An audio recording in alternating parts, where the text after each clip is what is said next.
Hi, I'm KO, and we are out at one of my favorite places, Rocky Mountain National Park, out photographing one of my favorite species, the pika.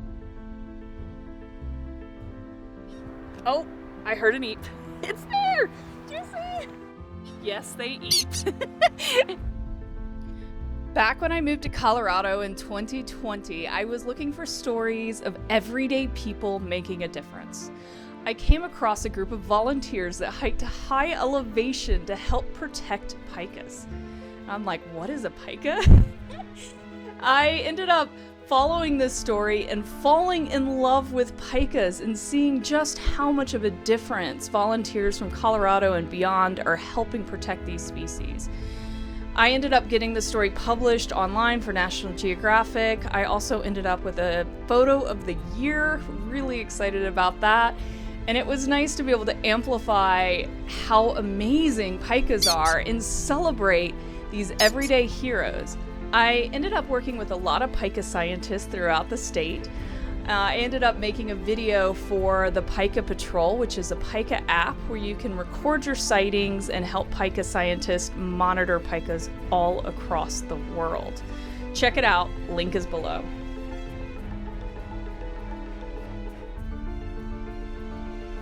I love pikas.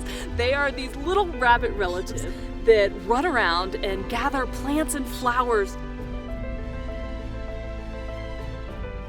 They don't even hibernate. They stay in their den and they eat off these flowers and plants to survive the brutal winters of 11,000 feet. We're up at 11,000 feet right now. I want to tell you all about how to take photos of these amazing pika.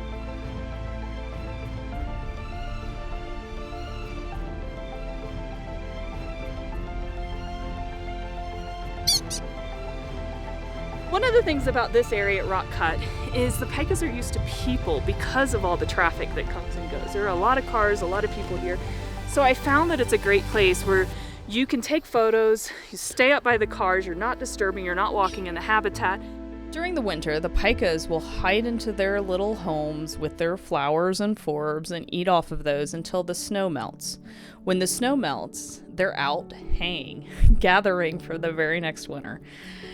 The pikas will hay as long as they can, as long as there's plants and flowers. But if you're keen on getting those flower shots, there's a very short window of wildflowers up at this elevation in Colorado. And I have found that that window is usually during the month of July. A lot of times the wildflowers, they peak first couple of weeks of July. Sometimes it runs all the way through August. But the pikas will grab them and the flowers go very quickly. Also, up here at Rock Cut, there's only certain times of the year where Trail Ridge Road is open that you can get up to this alpine spot. Usually, it opens around Memorial Day, and the road stays open through mid-October. One of the keys to taking great wildlife photos is understanding your subject. When I go out to photograph pikas, I start by listening and watching. Listening to hear those eeps to figure out where they are, and then watching to see where they run. They're very territorial, they have their homes in the rock piles, and once they go out to grab the flowers and plants, they do bring them back into their home, often using the same route.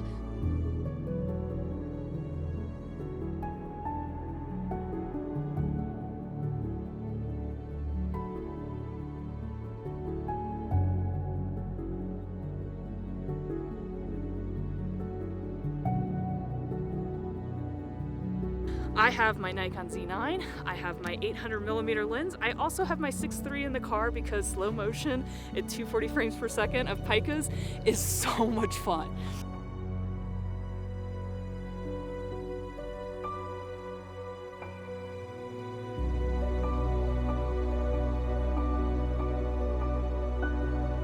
I brought out my 800 here because the pikas are quite far away. I do suggest trying to start with a variable lens like a 180 to 600 or a 100 to 400 because it's easy to zoom out, find the pika, and then zoom in once you see it.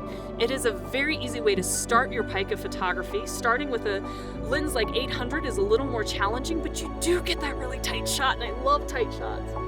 I'm using my autofocus continuous.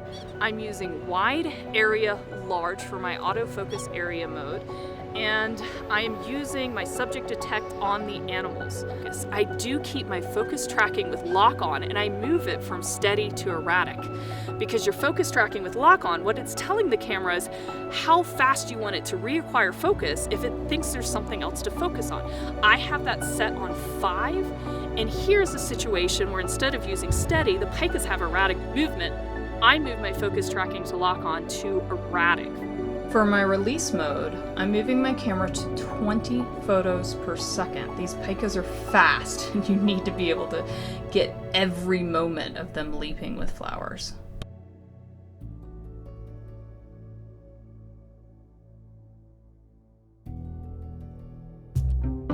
Every setting is an artistic decision. Now, if you're looking for those sharp images of the pikas as they leap with flowers, you want to venture into that high shutter speed range. I'm talking 2500 and sometimes even above.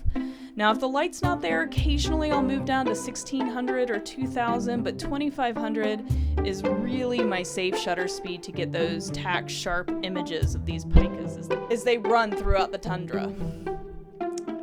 Now, one of the things I've noticed is that when I see pikas, what I'm feeling is that movement, that rapid run.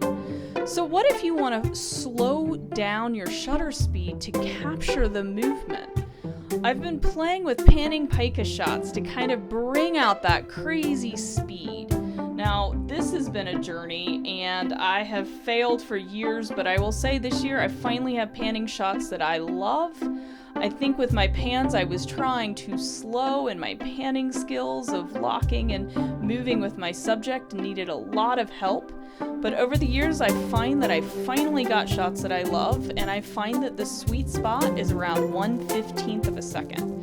I've played at 1/10 of a second, and even slower and even faster, but my sweet spot seems to be around 1/15 of a second. With Aperture, I'm often wanting to separate that background, so I'm constantly shooting at that minimum aperture. Minimum aperture can be challenging with pikas though, because a lot of times they leap towards you into frame and they're so fast that instead of my 6.3, which is my minimum aperture on my 800mm lens, sometimes I'm moving to f8 and even higher, but that gives me a little bit of error in case that pika jumps right towards me. We have this pika out right now that's eating. Now, eating it is very hard because a lot of times when you're focused in and you're ready to take that picture, and then it eats, you press the button right after, and you miss that mouth open eat shot. This is a situation where that pre-release capture is total gold. So I can put my camera on pre-release capture and focus right in on this eating pika, and right when I see it, press my trigger and get that shot with the mouth open. So let's talk about how to set your camera up on pre-release capture. In your custom settings menu, under shooting display, under D4 on the Z9, is a pre-release capture options.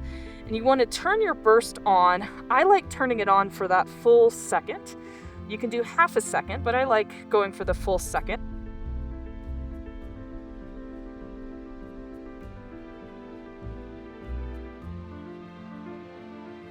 So, very lucky today because I was going to come out here and shoot all this on my own, but I ran into my good friend, fellow Nikon shooter, Win. I do shoot Nikon though, I love them. Win, what is your favorite thing about pikas? You are recording, right? Look yes, of course. She doesn't trust me. Favorite thing about pikas, to be honest, I think my favorite thing about pikas is just watching the reaction that most people have on seeing them.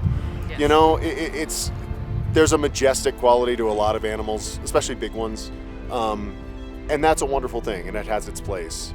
But watching people just respond to these little tiny animals and the incredible way that they're adapted to survive up here, it's just wonderful. You see these people just, their hearts swell visibly looking at these little creatures, and that's heartwarming. It's wonderful. That's probably my favorite. I just want to say, I'm super happy that you're all here. You're interested in photographing pikas. We live in such a magnificent world with creatures that I never knew existed.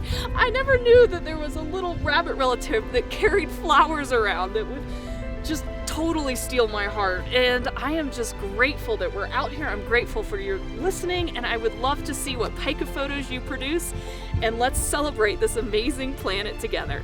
I'm Ko, and thank you all for listening.